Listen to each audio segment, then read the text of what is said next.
Hello नमस्कार दोस्तों, मैं हूं अनंत कुमार और आप देख रहे हैं एमबीजे इंस्टीट्यूट। दोस्तों, आज के इस वीडियो में हम आपके लिए लेकर आए हैं उत्तर प्रदेश पुलिस परीक्षा के लिए मॉडल पेपर 2। और इस मॉडल पेपर 2 में हम बात करेंगे आपके साथ सामान्य ज्ञान के आने वाले महत्वपूर्ण प्रश्नों के बारे में। इससे पहले मॉडल पेपर फर्स्ट में हमने सामान्य हिंदी के टोटल जो 38 प्रश्न आते हैं उनको हमने करवा दिए हैं। तो मॉडल पेपर और लगातार देखने के लिए चैनल को सब्सक्राइब कर लीजिए और चैनल के साथ जुड़े रहिए। और अन्य प्रैक्टिस सेट और मॉडल पेपर देखने के लिए यूपीपी एग्जाम के चैनल को सब्सक्राइब करके आप जाकर चैनल पर देख सकते हैं। चलिए वीडियो को शुरू करते हैं और देखते हैं आज के सामान्य ज्ञान के महत्वपूर्ण प्रश्न। दोस्तों, आज की वीडियो का पहला प्रश्न कह रहा है, सितंबर 2023 में जारी वैश्विक नवाचार सूचकांक 2023 में भारत को कौन सा स्थान प्राप्त हुआ है। 2023 में पूछा है 23 का। तो यहाँ पर अब क्या हो जाएगा? ऑप्शन ए है 38, ऑप्शन बी है 40, ऑप्शन सी है 42 और ऑप्शन डी है 45। तो इसका सही जवाब जो हो जाएगा आपका हो जाएगा 38 का हो जाएगा बी। ये बी मतलब 40वां स्थान। 2023 का जो वैश्विक नवाचार सूचकांक जारी हुआ था उसमें भारत का 40वां स्थान था। वहीं 2023 में जो वैश्विक नवाचार सूचकांक में कुल 132 देशों ने भाग लिया था। कितने? 132 देशों में भाग लिया था। और इसमें जो है भारत को 40वां स्थान प्राप्त हुआ, जबकि 2022 में भी भारत को 40वां स्थान प्राप्त हुआ था। और स्विट्जरलैंड जो है, स्विट्जरलैंड उसको 13 वर्षों से लगातार पहला स्थान प्राप्त हो रहा है। पहला स्थान किसका है? स्विट्जरलैंड का। 13 वर्षों से लगातार वो पहले स्थान पर है। नेक्स्ट है, मोतीलाल नेहरू बाल संग्रहालय कहाँ पर स्थित है? तो आगरा में, प्रयागराज में, लखनऊ में, फिर आपका वाराणसी में। तो सही जवाब क्या हो जाएगा आपका? ये मोतीलाल नेहरू जो है, इसका जो स्थापना हुआ था 1957 में लखनऊ में की गई थी। मोतीलाल नेहरू का जो बना है ये लखनऊ में है। अगला प्रश्न है, उत्तर प्रदेश के निम्नलिखित जिलों में से किसका क्षेत्रफल सर्वाधिक है? सीतापुर और ललितपुर, हरदोई या फिर लखीमपुर खीरी। तो इसका सही जवाब क्या हो जाएगा? 2011 की जनगणना के अनुसार क्षेत्रफल की दृष्टि से उत्तर प्रदेश का सबसे बड़ा जिला जो है वो है आपका लखीमपुर खीरी। इसका क्षेत्रफल कितना है? 7680 वर्ग किलोमीटर। कितना? 7680 वर्ग किलोमीटर है। जबकि सबसे छोटा जिला कौन सा है? वो है हापुड़। कौन सा है? हापुड़ हो जाएगा क्षेत्रफल की दृष्टि से। और जनसंख्या में पूछता है तो आपका जनसंख्या में हो जाएगा आपका जो है प्रयागराज हो जाएगा सबसे बड़ा। कौन सा? प्रयागराज। प्रयागराज हो जाएगा सबसे बड़ा और सबसे छोटा हो जाएगा आपका महोबा। जनसंख्या में बता रहे हैं हम। नेक्स्ट प्रश्न है, कह रहा है कि अक्टूबर 2023 में 27वीं विश्व सड़क कांग्रेस 2023 का आयोजन कहाँ पर किया गया? तो क्या प्राग में, वियना में, बाली में, फिर पेरिस में? तो इसका सही जवाब क्या हो जाएगा आपका? ये हो जाएगा आपका प्राग में। कहाँ पे? प्राग में। नेक्स्ट क्वेश्चन है, कह रहा है कि महर्षि वाल्मीकि का आश्रम कहाँ पर स्थापित है? श्रावस्ती में, बिठूर में, कल्पी में या फिर जो सभी में से कोई नहीं? तो इसका सही जवाब क्या हो जाएगा आपका? ये हो जाएगा आपका बिठूर में। महर्षि वाल्मीकि का आश्रम स्थापित है आपका बिठूर में है। अगला प्रश्न है, दक्षिण भारत की सबसे ऊंची चोटी कौन सी है? अनाई मुंडी, दोदा बेट्टा या फिर अमरकंटक या फिर महेंद्रगिरी? तो दक्षिण भारत की जो सबसे ऊंची चोटी है उसका नाम क्या है? अनाई मुडी या फिर अनाई मुदी कहते हैं या फिर अनामुदी कहते हैं। ये दक्षिण भारत या प्रायद्वीपीय भारत की सर्वोच्च चोटी है। और इसकी ऊंचाई कितनी है? 2695। कितनी है? 2695 मीटर होगी इसकी ऊंचाई। और यह केरल में स्थित है। यह चोटी पश्चिमी घाट का पर्वत भाग भी कहलाती है। कहाँ पे स्थित है ये चोटी अनामुडी? ऑप्शन ए हो जाएगा इसका सही जवाब। यह केरल में है। नेक्स्ट है, नवंबर 2023 में भारतीय मूल की अर्थव्यवस्था कार्यकर्ती धनलक्ष्मी को किस देश के सबसे बड़े श्रम समूह नेशनल ट्रेडिस यूनियन कांग्रेस का अध्यक्ष चुना गया? आयरलैंड को, कनाडा को, सिंगापुर को या फिर ब्रिटेन को? तो सही जवाब इसमें हो जाएगा आपका ऑप्शन 44 का हो जाएगा सी, सिंगापुर हो जाएगा। नेक्स्ट, उत्तर प्रदेश की सर्वाधिक लंबी नहर कौन सी हो जाएगी? तो क्या निचली गंगा नहर, घाघरा नहर, शारदा नहर या फिर केन नहर? तो इसका सही जवाब क्या हो जाएगा? ये हो जाएगा आपका शारदा नहर जो है सबसे लंबी है। पुरानी पूछता है अगर उत्तर प्रदेश की सबसे पुरानी नहर तो हो जाएगी पूर्वी यमुना नहर। ये सबसे पुरानी उत्तर प्रदेश की। और सबसे बड़ी पूछता है कि सर्वाधिक लंबी तो आपका हो जाएगा शारदा नहर। नेक्स्ट, सितंबर 2023 में किस राज्य के मुख्यमंत्री ने लाडली बहन योजना का जो है लाडली बहन आवास योजना की शुरुआत की? तो उत्तर प्रदेश, हिमाचल प्रदेश, छत्तीसगढ़ या फिर मध्य प्रदेश। सही जवाब हो जाएगा आपका ये डी हो जाएगा, ऑप्शन मध्य प्रदेश। नेक्स्ट है प्रथम बौद्ध परिषद कहाँ पर स्थापित है? वैशाली में, कश्मीर में, राजगृह में या फिर पाटलिपुत्र में। तो सही जवाब इसका क्या हो जाएगा? ये हो जाएगा राजगृह है। जो प्रथम बौद्ध परिषद स्थापित है वो राजगृह में स्थापित है। और ये जो है बौद्ध प्रथम बौद्ध परिषद का जो है आयोजन किसने किया था? मगध सम्राट अजातशत्रु के समय राजगृह में सप्तऋषि गुफा के लिए सप्तऋषि गुफा में किया गया था। इस बौद्ध परिषद का अध्यक्षता किसने की थी? महाकश्यप ने की थी। अगला प्रश्न है, एक वोल्ट कितने जूल कितने को बराबर होता है? एक वॉट जो है, एक वॉट ये कितने के बराबर होता है? एक जूल के, एक जूल प्रति कूलाम के, एक न्यूटन प्रति कूलाम के या फिर एक जूल प्रति न्यूटन के। तो विद्युत किसी विद्युत धारावाही चालक के दो बिंदुओं के बीच एक कूलाम का आवेश होता है जो कि एक बिंदु से दूसरे बिंदु तक ले जाने में एक जूल कार्य किया जाता है। और उन दो बिंदुओं के बीच जो विभवांतर होता है वो एक वोल्ट का होता है। और एक वोल्ट बराबर क्या होता है? एक वोल्ट बराबर होता है आपका एक जूल बटे एक कूलाम, यानी कि एक जूल प्रति कूलाम हो जाएगा। एक जूल प्रति कूलाम यानी कि ऑप्शन बी सही हो जाएगा।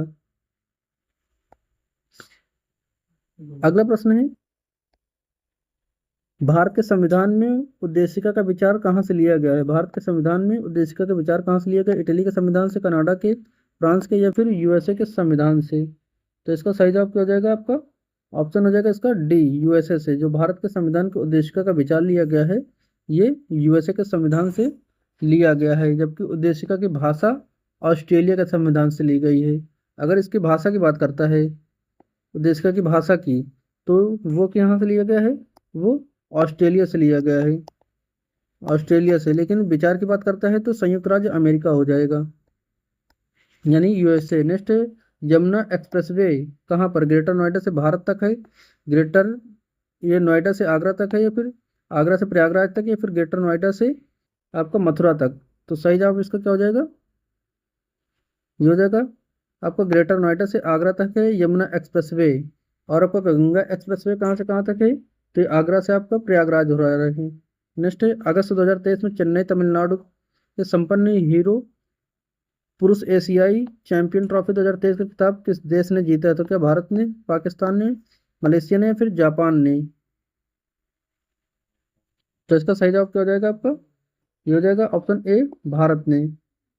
भारत ने जीता है। 3 अगस्त से 12 अगस्त तक 2023 में मध्य चेन्नई तमिलनाडु में संपन्न हुआ हीरो पुरुष एशियाई चैंपियन ट्रॉफी 2023 का खिताब भारत ने जीता है। और किसको पराजित करके? तो मलेशिया को पराजित करके। और यह लगातार चौथी बार रिकॉर्ड बना है। इस टूर्नामेंट में भारत के Mandeep Singh hero of the tournament चुने गए थे।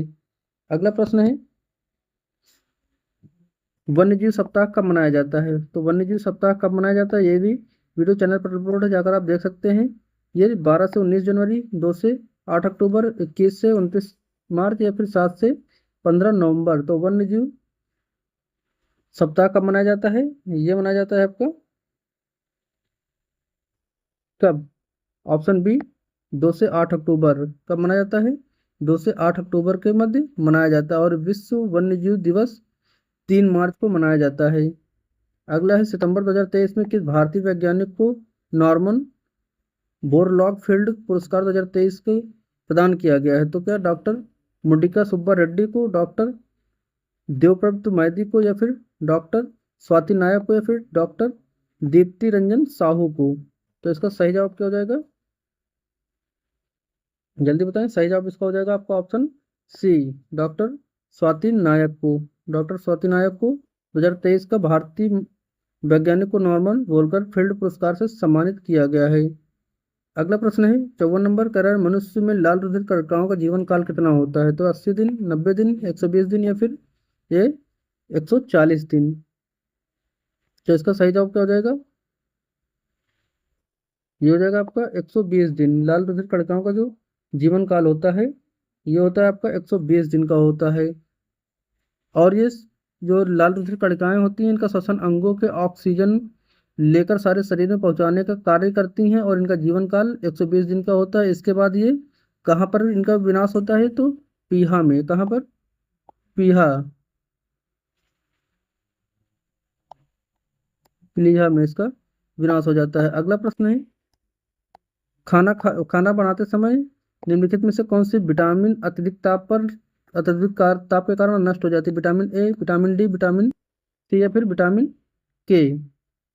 तो खाना बनाते समय जो अधिक ताप पर आपको जो विटामिन सी होती है ये नष्ट हो जाती है ताप पर। और विटामिन सी मिलती है किससे? तो खट्टे पदार्थों से, ये खट्टे वस्तुओं से मिलती है। नेक्स्ट है, कौन रुकेगा? प्रसिद्ध ठुमरी गायिका गिरिजा देवी का जन्म किस शहर में हुआ था? तो क्या वाराणसी में, अलीगढ़ में, सुल्तानपुर में या फिर मथुरा में? कहाँ पर ठुमरी गायिका गिरिजा देवी का जन्म हुआ था? तो ये जो प्रसिद्ध ठुमरी गायिका रही हैं इनका जन्म हुआ था वाराणसी में। वाराणसी में हुआ था। ऑप्शन कौन सा हो जाएगा इसमें? ऑप्शन फर्स्ट हो जाएगा, वाराणसी में हुआ था। और कब हुआ था? और ये किस घराने से रही हैं? तो बनारस घराने से रही हैं। और इनका देहांत जो हुआ था 2017 में हुआ था। नेक्स्ट है, रजत सिक्के जारी करने वाला प्रथम गुप्त शासक कौन सा रहा है? चंद्रगुप्त प्रथम, समुद्रगुप्त या फिर समुद्रगुप्त द्वितीय या फिर कुमार गुप्त? तो इसका सही जवाब क्या हो जाएगा? ये हो जाएगा चंद्रगुप्त द्वितीय। इसने रजत के सिक्के जारी किया था सबसे पहले। ठीक। और द्वितीय विक्रमादित्य, ये इसको द्वितीय विक्रमादित्य भी कहा जाता है, जिसे गुप्त काल का रुपया या रूपक भी कहा जाता है। चंद्रगुप्त द्वितीय ने शक मुद्राओं के ही अनुकरण पर ही रजत मुद्रिकाओं का निर्माण करवाया था। अगला प्रश्न है, चालुक्यों की राजधानी क्या थी? चालुक्यों की जो है राजधानी क्या थी? क्या वातापी थी, श्रावस्ती थी, मदुरई थी, फिर कन्नौज थी? तो इसका सही जवाब क्या हो जाएगा? ये वातापी थी। चालुक्यों की राजधानी क्या थी? वातापी।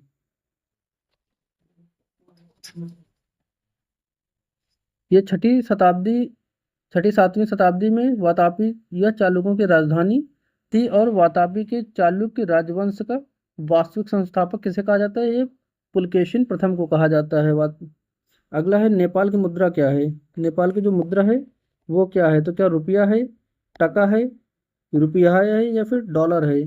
तो नेपाल की ये किस देश की क्या मुद्रा है वो भी चैनल पर वीडियो अपलोड है, जाकर आप देख सकते हैं। तो इसका सही जवाब क्या हो जाएगा? नेपाल की जो मुद्रा है वो आपकी है ऑप्शन ए, यानी रुपया। नेपाली रुपया यहाँ की मुद्रा है। और साथ ही हम आपको बता दें कि टका जो है वो बांग्लादेश की है। टका जो है ये बांग्लादेश की मुद्रा है।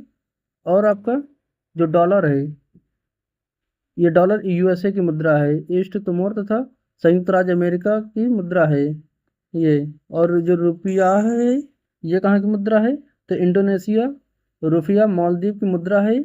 और कुछ अन्य देश जिसकी मुद्रा रुपया है। रुपया अलग हो जाता है और रुपया अलग हो जाता है। रुपया जैसे ही अपने यहाँ जो रुपया चलता है ये भारत, पाकिस्तान, श्रीलंका और मॉरिशस, सेल्सियस आदि देशों में रुपया चलता है। नेक्स्ट, उत्तर प्रदेश में प्रसिद्ध भारत माता का मंदिर कहाँ पर है? तो वाराणसी में, मेरठ में, आगरा में या फिर प्रयागराज में? उत्तर प्रदेश का जो प्रसिद्ध भारत माता का मंदिर है ये कहाँ पर है ये पूछा गया है। तो सही जवाब हो जाएगा आपका वाराणसी में प्रसिद्ध मंदिर है भारत माता का मंदिर। और ये भारत माता का मंदिर जो वाराणसी के महात्मा गांधी काशी विद्यापीठ परिसर में स्थित है, इसका जो निर्माण हुआ था वो हुआ था कब? 1936 में। 1936 में भारत माता के मंदिर की ये मंदिर की स्थापना हुई थी। नेक्स्ट है, काजीरंगा नेशनल पार्क कहाँ है? असम में, उड़ीसा में, कर्नाटक में, फिर गुजरात में? 61 नंबर क्वेश्चन है, काजीरंगा नेशनल पार्क कहाँ पर है? तो ये दोस्तों ये कहाँ पर है? ये असम में, यानी कि ऑप्शन फर्स्ट में है, ऑप्शन में स्थित है। और ये किस लिए प्रसिद्ध है? तो एक सींग के गांडों के लिए ये प्रसिद्ध है। दुधवा नेशनल पार्क कहाँ है? यहाँ पर दुधवा भी पहुंच सकता है काजीरंगा के स्थान पर। तो दुधवा नेशनल पार्क जो है वो आपके लखीमपुर खीरी जिले में स्थित है। अगला प्रश्न है, और ये भारत का इकलौता नेशनल पार्क है दुधवा नेशनल पार्क। नेक्स्ट है, प्रथम दीनदयाल हस्तकला संकुल व्यापार सुविधा केंद्र ये कहाँ पर अवस्थित है या फिर स्थित है? क्या वाराणसी में, प्रयागराज में, झांसी में या फिर आगरा में? तो इसका सही जवाब क्या हो जाएगा? ये हो जाएगा आपका वाराणसी में। ये दीनदयाल हस्तकला संकुल व्यापार सुविधा केंद्र वाराणसी में स्थित है, और जो प्रधानमंत्री के द्वारा 22 सितंबर 2017 को राष्ट्र को समर्पित किया गया था। कब? 22 सितंबर है, 22 सितंबर 2017 को। नेक्स्ट है, भारत के संविधान में शामिल राज्य की नीति निर्देशक सिद्धांतों की अवधारणा किस देश से ली गई है? ऑस्ट्रेलिया, यूएसए, कनाडा या फिर आयरलैंड? तो सही जवाब क्या हो जाएगा? ये अनुच्छेद 36 से 51 तक राज्य नीति के निर्देशक सिद्धांतों की अवधारणा आयरलैंड के संविधान से ली गई है, अर्थात ये ऑप्शन डी हो जाएगा। और मूल अधिकार ये कनाडा के संविधान से है, और संघीय व्यवस्था जो है इसी अवधारणा से ली गई है। अगला है आपका, राष्ट्रपति संविधान के किस अनुच्छेद के अंतर्गत राष्ट्रीय आपात की स्थिति घोषित कर सकता है? सबसे पहले क्वेश्चन आता है कि राष्ट्रीय आपातकाल कौन लगा सकता है? तो ये देश का जो है राष्ट्रपति अपने यहाँ लगा सकता है। अनुच्छेद कौन सा होगा? 352, 356, 360 या फिर 361? तो इसका सही जवाब क्या हो जाएगा आपका? जो हो जाएगा 352 अनुच्छेद के अंतर्गत जो है राष्ट्रपति आपातकाल घोषित कर सकता है। और 44वें संविधान संशोधन के अनुसार शस्त्र का विद्रोह या फिर बाह्य आक्रमण की स्थिति में राष्ट्रीय आपात की घोषणा की जाएगी। अब तक भारत में कुल 3 बार जो है आपातकाल लग चुका है। कितने बार लगा है? तो 3 बार लगा है। चलिए हम बताते हैं कब कब तक ये लगा है। तो ये लगा है आपातकाल, ये 1962 में पहली बार लगा था। कब? 1962 में, ये जब भारत चीन का युद्ध हुआ था, भारत और चीन का युद्ध हुआ था, तब लगा था पहली बार। ये 1962 में लगा था। और दिसंबर 1971 में भारत पाक की युद्ध के लगा था। 1971 में भारत पाक के युद्ध में लगा था। और जून 1975 में आंतरिक अशांति के आधार पर राष्ट्रीय आपात घोषित किया गया था। सीधा पूछेगा कब कितनी बार लगा है भारत में, तो 3 बार अब तक राष्ट्रीय आपातकाल घोषित किया जा चुका है। अगला है, उत्तर प्रदेश में सबसे पुराना विश्वविद्यालय कौन सा है? उत्तर प्रदेश का जो सबसे पुराना विश्वविद्यालय है वो कौन सा है? उत्तर प्रदेश का पुराना ये बनारस हिंदू विश्वविद्यालय, इलाहाबाद विश्वविद्यालय, चौधरी चरण सिंह विश्वविद्यालय, फिर लखनऊ विश्वविद्यालय? तो इसका सही जवाब क्या हो जाएगा आपका? जो हो जाएगा इलाहाबाद विश्वविद्यालय जो है उत्तर प्रदेश का सबसे पुराना विश्वविद्यालय है।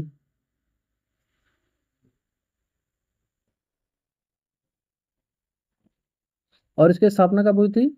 इसकी स्थापना हुई थी 1887 में। कब? 1887 में इसकी स्थापना हो गई थी। और वाराणसी जो है उसकी जो हुई थी 1916 में। वाराणसी की 1916 में हुई थी, इस वाले की 1916। इसकी तो हमने बताया 1887। चौधरी चरण सिंह की कब हुई? तो हुई थी 1965 में, 1965 में हुई थी। और इसकी कब हुई? लखनऊ विश्वविद्यालय की 1921 में हुई थी। ये क्वेश्चन छूट गया था। उत्तर प्रदेश के किस जिले में यूरेनियम पाया जाता है? तो क्या वाराणसी में, सोनभद्र में, बांदा में या फिर ललितपुर में? तो सही जवाब क्या हो जाएगा इसका? ललितपुर में। ललितपुर जिले में, जो बुंदेली क्षेत्र में आता है, बुंदेलखंड क्षेत्र में, यहाँ पर यूरेनियम पाया जाता है, ललितपुर। ये 66 नंबर हमने करवा दिया। 67 नंबर कह रहा है कि मांग पैदा करने के लिए जरूरी क्या होता है? मांग पैदा करने के लिए क्या जरूरी होता है? ये पूछा गया है। क्या उत्पादन की जरूरत होती है, फिर दाम की जरूरत होती है, आय की, या फिर आयात की? तो इसका सही जवाब क्या हो जाएगा? ये हो जाएगा आय की। मांग पैदा करने के लिए जरूरत होती है आय की। अगला प्रश्न है, दादा की बीमारी निम्नलिखित में से किस प्रकार की होती है? सर, दाद की है। दाद की बीमारी निम्नलिखित में से किस प्रकार की होती है? बैक्टीरिया की होती है, प्रोटोजोआ की, वायरल की, या फिर फंगल की? तो इसका सही जवाब क्या हो जाएगा? दांत की बीमारी होता है ट्राइकोफाइटन तथा माइक्रो स्पोरम नामक कवक यानी फंगल से होती है। फंगल इन्फेक्शन होता है। जो दांत यानी कि त्वचा की बीमारी होती है, फंगल इन्फेक्शन होता है ये। नेक्स्ट है, ताप विद्युत परियोजनाओं के संदर्भ में निम्नलिखित में से कौन सा जोड़ा जो है ये सही है? तो कोबरा उत्तर प्रदेश, राममुंडम तमिलनाडु, या फिर तलचर आंध्र प्रदेश, या फिर कावास गुजरात। तो ताप विद्युत परियोजना के बारे में यहाँ पे पूछा गया है, कौन सा सही है। 69 नंबर क्वेश्चन है, ये ताप कोबरा विद्युत जो है ये छत्तीसगढ़ में है। कोबरा ताप कहाँ पर है, ये उत्तर प्रदेश में नहीं है, ये ताप कोबरा आपका छत्तीसगढ़ में पड़ता है। ठीक। और राममुंडम कौन सा है, राममुंडम सुपर ताप ये है वर्तमान में तेलंगाना में पड़ता है। ये ये तेलंगाना में पड़ता है आपका, जो कि तत्कालिक आंध्र प्रदेश में है। ये इस टाइम जो है तेलंगाना आंध्र प्रदेश में हो जाएगा ये आपका। और जो तलचर है ये कहाँ पर है, तलचर आपका उड़ीसा में पड़ता है। ये आंध्र प्रदेश में नहीं है, ये आपका उड़ीसा में पड़ेगा। और आपका जो कावास है ये कहाँ पर है, तो कावास जो है ये गुजरात में, अर्थात ये सही है। पूछा कौन सा सही है, तो आपका कावास जो है गुजरात वाला सही है। अगला है, किस नदी को बांग्लादेश की पद्मा नदी के नाम से जाना जाता है, तो झेलम नदी को, गंगा नदी को, ब्रह्मपुत्र को, या फिर सिंधु नदी को। तो किस नदी को कहा जाता है, बांग्लादेश में, बांग्लादेश में पद्मा नदी के नाम से किस नदी को जाना जाता है, तो जो है ये गंगा हरिद्वार से पर्वतीय भाग को छोड़कर मैदानी गंगा में प्रवेश करती है, और बांग्लादेश में पद्मा के नाम से इसे जाना जाता है।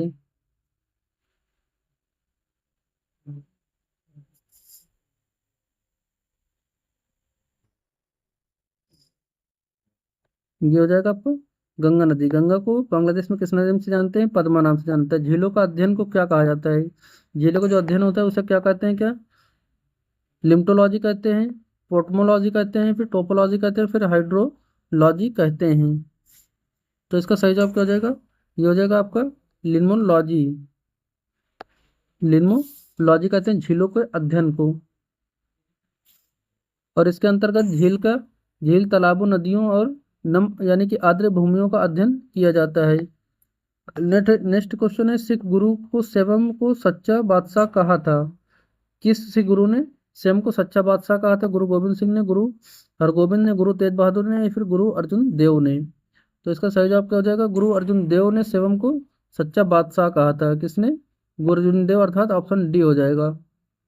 और इन्होंने 1604 में आदि ग्रंथ की रचना भी की थी, और ये खुसरो को समर्थन देने के कारण ये मुगल बादशाह जहांगीर ने इनकी मृत्यु जो है 1606 ईस्वी में मृत्युदंड इनको दे दिया था। इन्होंने जो खुसरो था इनके दरबार में आ गया था, जिसको जिन अपनी जगह, अपने मतलब स्थान पर उसको पनाह देने के कारण जो मुगल बादशाह जहांगीर था उसने इनको मृत्युदंड दे दिया था 1606 ईस्वी में। ऑप्शन डी सही जवाब हो जाएगा। अगला प्रश्न है, तरह भगवत गीता का अंग्रेजी अनुवाद करने वाला पहला यूरोपियन कौन है, तो सर अलेक्जेंडर, या फिर विलियम जोन्स, या फिर हो जाएगा आपका चार्ल्स विकिंस, या फिर जेम्स प्रिंसेस। तो भगवत गीता का अंग्रेजी अनुवाद करने वाला प्रथम यूरोपीय यूरोपियन कौन था, यह पूछा है आपसे। तो भगवत गीता का अंग्रेजी अनुवाद करने वाला यूरोपियन जो था वो था चार्ल्स विकिंस था। क्यों, चार्ल्स विकिंस, यानी कि ऑप्शन सी आपका सही जवाब हो जाएगा। और यह प्रथम पुस्तक थी जिसका अनुवाद Asiatic society of Bengal के तहत हुआ था। किसके तहत हुआ था अंग्रेजी अनुवाद इसका, तो हुआ था आपका Asia Asiatic Society of Bengal. Next है आपका, ब्रिटिश शासन के दौरान तत्कालिक मद्रास प्रेसिडेंसी में रैयतवाड़ी प्रणाली की शुरुआत करने वाला कौन था, ये मैकाटर्नी था, या फिर एलिंगटन था, या फिर थॉमस मुनरो था, या फिर जॉन लॉरेंस था। तो सही जवाब क्या हो जाएगा, रैयतवाड़ी प्रणाली थॉमस मुनरो द्वारा स्थापित की गई थी। किसके द्वारा, थॉमस मुनरो के द्वारा स्थापित की गई थी। और यह मद्रास और बॉम्बे क्षेत्रों के साथ साथ असम और दुर्ग क्षेत्रों में प्रचलित थी। इस प्रणाली में सरकार किसानों से सीधे कर वसूलती थी। ये रैयतवाड़ी जो थी इसमें किसानों से सीधा ऋण वसूलने की प्रक्रिया थी सरकार की। अगला प्रश्न है, कह रहा है कि निम्नलिखित में से किस राज्य की पुलिस का आदर्श वाक्य सुरक्षा अपनी संकल्प हमारा है। सुरक्षा आपकी संकल्प हमारा, ये किस राज्य की पुलिस का आदर्श वाक्य है, अर्थात इसका क्या है अर्थ है, सुरक्षा आपकी संकल्प हमारा, आपकी सुरक्षा हमारा संकल्प है, इसका अर्थ है। तो ये उड़ीसा, राजस्थान, उत्तर प्रदेश, या फिर हरियाणा पुलिस। सही जवाब क्या हो जाएगा, ये आपका है उत्तर प्रदेश पुलिस का। उत्तर प्रदेश पुलिस यानी कि ऑप्शन सी। तो ये थे सामान्य ज्ञान के सभी प्रश्न, मॉडल पेपर था ये। उम्मीद करते हैं जानकारी पसंद आई होगी। दोस्तों जानकारी पसंद आए तो इस वीडियो को लाइक और शेयर करिएगा, और मॉडल पेपर को देखने के लिए चैनल को सब्सक्राइब करिए। और अब हमारे साथ जुड़िए, मिलते हैं नेक्स्ट अपडेट के साथ। तब तक के लिए जय हिंद।